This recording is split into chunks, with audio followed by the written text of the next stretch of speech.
Hello and welcome সবাইকে আরও একবার। বলুন তো আপনাদের সাথে নিয়ে আজকে কোথায় চলে এলাম। আমি আজকে চলে এসেছি ফরিদপুর শিল্পকলা একাডেমিতে।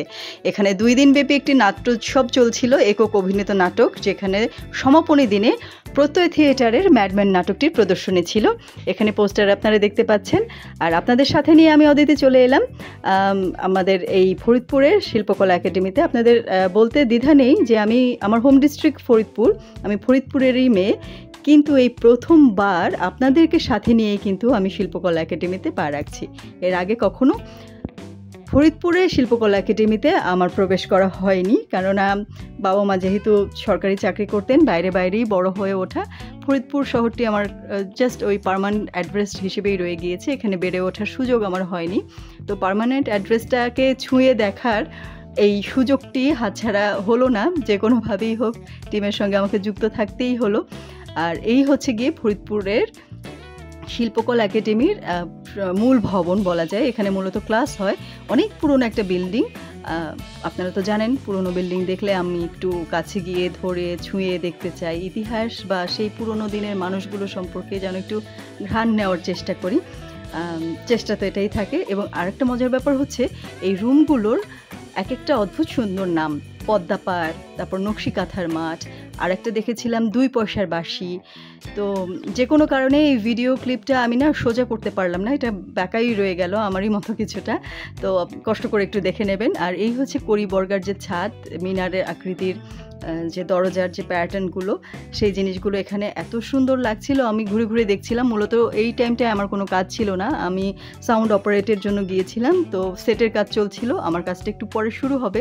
তো এই সুযোগটা কাজে লাগিয়ে আমি একটু ঘুরে দেখতে গেলাম, এবং দেখতে গিয়ে এত সুন্দর একটা জিনিস আমি আবিষ্কার করলাম। ওই যে দেখতে পাচ্ছেন দূরে মুক্ত মঞ্চ, যেটা আর কি, এখানের মুক্ত মঞ্চটা আমাকে এত টেনেছে। দাঁড়ান, এই রাস্তাটা এত পিচ্ছিল হয়ে আছে, একটু সাবধানে চলতে হবে। আর টিপটিপ করে বৃষ্টি পড়ছিল সকাল থেকে, তো রাস্তাটা বেশ স্লিপারি হয়েছিল। আমি একটু টিপে এগিয়ে এলাম মঞ্চটার কাছে, পা টিপে।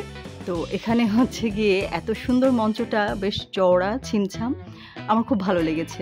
আপাতত এখানে ক্লাস, ছবি আঁকার, গানের রিহার্সাল বা নাচের রিহার্সালগুলো হয়।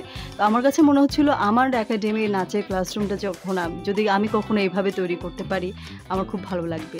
দোয়া করবেন সব স্বপ্নের মতো এটাও যেন আমার পূর্ণতা পায়। আর এটা হচ্ছে অডিটোরিয়ামের সাইডের দিকটা, আর এইটা হচ্ছে ওই যে সামনে যে লাল বিল্ডিংটা দেখালাম তার পেছন সাইডটা।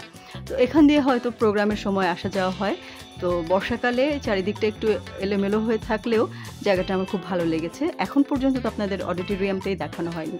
দাঁড়ান, তার আগে আপনাদেরকে আরেকটা প্রশ্ন করি। এই গাছটার সম্পর্কে আপনারা আমাকে একটু জানাবেন প্লিজ, যদি কেউ জেনে থাকেন। এই গাছটার নাম কি? এখানে প্রচুর এই গাছ আমি দেখলাম, এবং এই প্রথমবারে আমি এই গাছগুলো দেখলাম। এই দেখতে পাচ্ছেন অনেকগুলো। এগুলো কিন্তু আগাছা না, এগুলো মানে লাগানো হয়েছে। তার বুঝলাম কি করে, এই যে দেখতে পাচ্ছেন লম্বা লম্বা 3টি গাছ সারিবদ্ধ হয়ে দাঁড়িয়ে আছে। এই গাছ আর ওই ছোট্ট যে গাছগুলো একই গাছ। এগুলো না মাথা থেকে ডাল কেটে কেটে নতুন নতুন গাছ তৈরি করা যায়, দেখে বোঝা যাচ্ছিল গাছগুলোকে।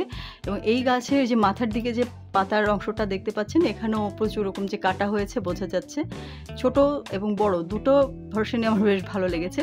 তো আমরা এবার একটু অডিটোরিয়ামটা আপনাদেরকে দেখাই। গেট দিয়ে ঢুকে হাতের ডান দিকে হচ্ছে অডিটোরিয়াম। আমি এতক্ষণ হাতের বাঁ দিকে ছিলাম। আমি আর চুন্নু ভাই ঘুরে ঘুরে চারিদিকটা দেখছিলাম। এখানে বসার সুন্দর ব্যবস্থা রয়েছে।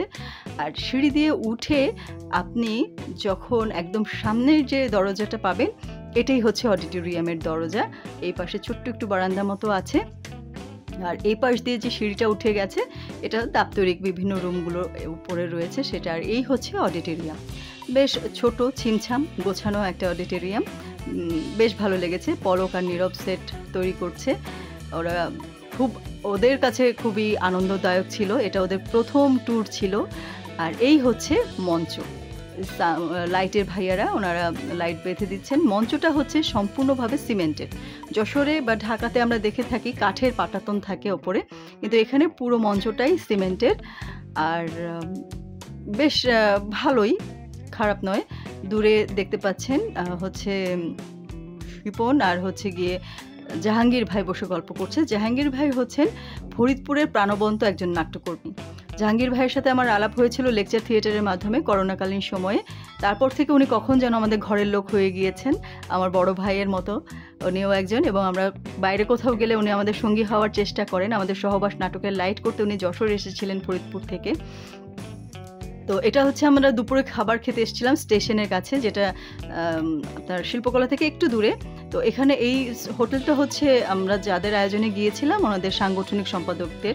তো নীরবের খুব আফসোস হচ্ছিল যে এত কাছে এসেও যদি ফরিদপুরের স্টেশনটা না দেখে ফিরে যেতে হয় তাহলে কিভাবে কি হলো। তো আমরা ভাবলাম না, বাচ্চাটার এই আশাটা পূরণ করা উচিত। তো চুন্নু ভাই আর আমি টুকটুক করে ওকে নিয়ে দুপুরের মানে কড়া রোদের মধ্যে হেঁটে হেঁটে হেঁটে হেঁটে যাচ্ছিলাম স্টেশনে। পলক আমাদের সঙ্গে এই পার্টটায় নেই, ও এর আগেই এসে গিয়েছে, ও সবার আগে এসেছিল এবং এসে ওর স্টেশন ঘুরে দেখা অলরেডি ততক্ষণে শেষ। আমরা একটু লেট করে ফেলেছি।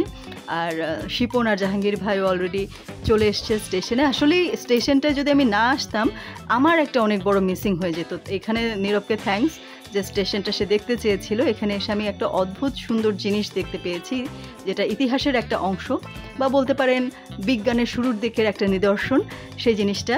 তো তার আগে আপনাদের একটু প্ল্যাটফর্মটা দেখাই। এই হচ্ছে ছোট্ট সুন্দর গোছানো একটা প্ল্যাটফর্ম, যদিও খুব একটা যাত্রী সমাগম আমি দেখতে পেলাম না। তো নীরবের মনের এই আশার কথা শুনে জাহাঙ্গীর ভাইও খুব খুশি এবং সে ওকে নিয়ে হাত ধরে ধরে ঘুরে ঘুরে চারিদিকটা দেখাচ্ছে। আর যে বিষয়টির কথা আমি বললাম এটা আসলে আমাকে জানালেন চুন্নু ভাই যে অদিতি তুমি কি জানো এই জিনিসগুলো কি। আমি অনেকক্ষণ তাকিয়ে থেকে আমি ভাবলাম যে এটা হয়তো ইলেকট্রিক কোনো পিলার হবে, কিন্তু তারপর ভাবছি যে না, ইলেকট্রিক ট্রেন তো বাংলাদেশে চলে না, তাহলে এটা কি হতে পারে। তখন চুন্নু ভাই আমাকে আর কষ্ট না দিয়ে বলেই ফেললেন, এই যে যে দেখতে পাচ্ছেন যে মেটালের যে পিলারগুলো দেখতে পাওয়া যাচ্ছে দুটি লাইনের মাঝখানে দাঁড়িয়ে আছে, দুই দিকে দুটো হাত বাড়িয়ে দিয়ে, এই পিলারগুলো কি বলুন তো। আমি জানি আমার মতো আপনারাও অনেকে এইবার প্রথম এই জিনিসটা দেখতে পাচ্ছেন, কারণ আমি জানি না বাংলাদেশের আর কোনো স্টেশনে এটা এখনও আছে কি না। এটা হচ্ছে ট্রেনের ছাদে পানি দেওয়ার কলের পাইপ। অবাক হচ্ছেন? আসলে একদম শুরুর দিকে যখন কয়লার ট্রেন ছিল তখন নাকি ওই কয়লার তাপে ট্রেন খুব গরম হয়ে যেত, তখন সেই ট্রেনে ঠান্ডা করার জন্য ছাদে পানি ঢালা হতো, আর এই কলগুলোর মাধ্যমেই সেই পানিটা ছাদে দিয়ে দেওয়া হতো ট্রেনটা যখন চলতো সেই অবস্থায়। মজার না বিষয়টা? আমার কাছে খুবই ভালো লেগেছে জেনে। আর এই হচ্ছে ফরিদপুর শহর। আমরা খাবার খেয়ে যখন ফিরছিলাম শিল্পকলায় সেই সময় আপনাদের জন্য শহরটাকে একটু তুলে ধরলাম। ওটা ছিল ডিসি অফিসের গেট। এটা হচ্ছে ডিসি অফিস, খুবই সুন্দর এবং চওড়া বড়, এবং অফিসের মতো রাস্তাগুলো আমার কাছে বেশ চওড়া লাগলো। এবং যশোরের তুলনায় যানবাহন অনেক কম।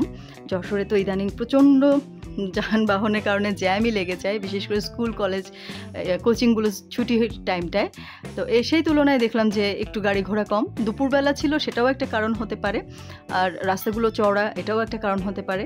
তো যাই হোক, শহরের এই দিকটায় আমার কাছে দুটো দিক ধরা পড়লো। রাস্তার দুই দিকটা সম্পূর্ণ দুই রকম। একটা দিকে আধুনিকতার ছোঁয়া, আর একটার দিকে রয়ে গিয়েছে কিছুটা পুরনো সাবেকি যে ছোঁয়াটা, সেই ছোঁয়াটা।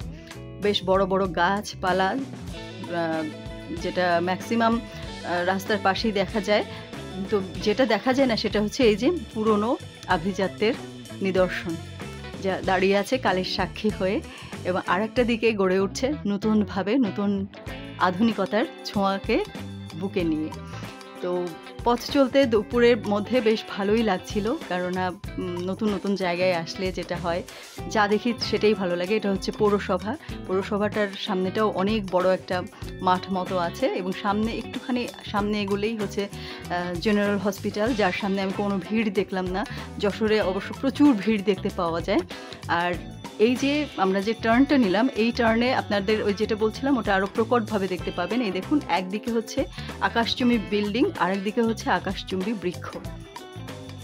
দুটি যেন মানে একই সঙ্গে বসবাস করছে।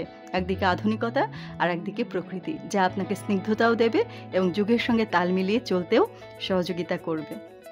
তো আমরা ধীরে ধীরে শিল্পকলার দিকে এগিয়ে যাচ্ছিলাম, শোটা শেষ করলাম, এবং বাড়তি পাওনা যেটা ছিল সেটা হচ্ছে ফজলুল রহমান বাবু ভাই। তিনি ফরিদপুরেরই মানুষ, আমি এবং ভাইয়া একই জেলার মানুষ, এবং তিনি পুরো নাটকটা একদম সামনের সারিতে বসে দেখেছেন, এটা আমাদের জন্য অনেক বড় পাওনা। ওনার হাত থেকে আমরা সম্মাননা স্মারকটি গ্রহণ করেছি, যেটা আমাদের দলের জন্য, দলের টিমের সমস্ত সদস্যদের জন্য একটা স্মৃতি হয়ে থাকবে, সুখস্মৃতি যাকে বলে, হঠাৎ করে পাওয়া একটা স্মৃতি। এবং উনি অনেকক্ষণ আমাদের সঙ্গে কথা বললেন, শিপনের অভিনয় তার ভালো লেগেছে জানালেন। এটা যে অনেক রিহার্সাল করে আমরা এই প্রোডাকশনটা তৈরি করেছি, এটা ওনাকে খুব ভালো লেগেছে, কেননা উনি ওনার অভিজ্ঞতা থেকে উনি বললেন যে অনেক সময় জোড়াতালি দিয়ে অনেক নাটক করা হয়, কিন্তু এটা তা হয়নি। ফজলুর রহমান বাবু ভাইকে নিশ্চয়ই আপনারা এতক্ষণে চিনতে পেরেছেন, যার নিথুয়া পাথারে গানটি এখনও আমাদের মনে আলোড়ন সৃষ্টি করে, যার অভিনয় দেখে বারবার আমরা মুগ্ধ হই পর্দায়, মঞ্চে। তিনি সামনে বসেছিলেন এবং তার একটু পাশেই আমার সাউন্ড প্যানেলটা ছিল। আমি যখন অপারেট করছিলাম আমার হাত পা কাঁপছিল এই ভেবে যে আমার কোনো ভুলে ওনার নাটকটা দেখায় বিঘ্ন না ঘটে। তো আনিস ভাই ফরিদপুরের আরও একজন নাটক ব্যক্তিত্ব, তিনি আমাদেরকে মিষ্টি এবং চা খাওয়াচ্ছিলেন। শো শেষে আমরা বাসে উঠবো, বাস স্ট্যান্ডে এত সুন্দর সব মিষ্টি খেয়েছি যে আমরা বিমোহিত হয়ে গিয়ে ওই ক্লিপসটা নেওয়া হয়নি। নতুন একটা মিষ্টি খেলাম, কাটলেট মিষ্টি, যেটা সর ভাজার মতো। তো ওনাদেরকে বিদায় দিয়ে আমাদের বাস এসে গিয়েছিল। আমরা বাসে করে ক্লান্ত বিধ্বস্ত শরীরে প্রফুল্ল একটা মন নিয়ে যশোরের দিকে আবার ফিরছিলাম, এই আশা নিয়ে যে আবার হয়তো অন্য কোনো জায়গায়, অন্য কোনো শোয়ে আরও কিছু নতুন মানুষের সঙ্গে পরিচয় হবে। তো খুবই সুন্দর একটা দিন কেটেছে আমাদের সবার, ভীষণ আনন্দিত খুবই। এবং যাদের আয়োজনে গিয়েছিলাম, সেই অঞ্চলদা, তাদের আন্তরিকতার কথা আর কি বলবো। খুব শীঘ্রই হয়তো আমাদের আবার দেখা হবে নাটক নিয়ে, সেই প্রত্যাশা নিয়ে শেষ করছি এখানে। ভালো থাকবেন সবাই।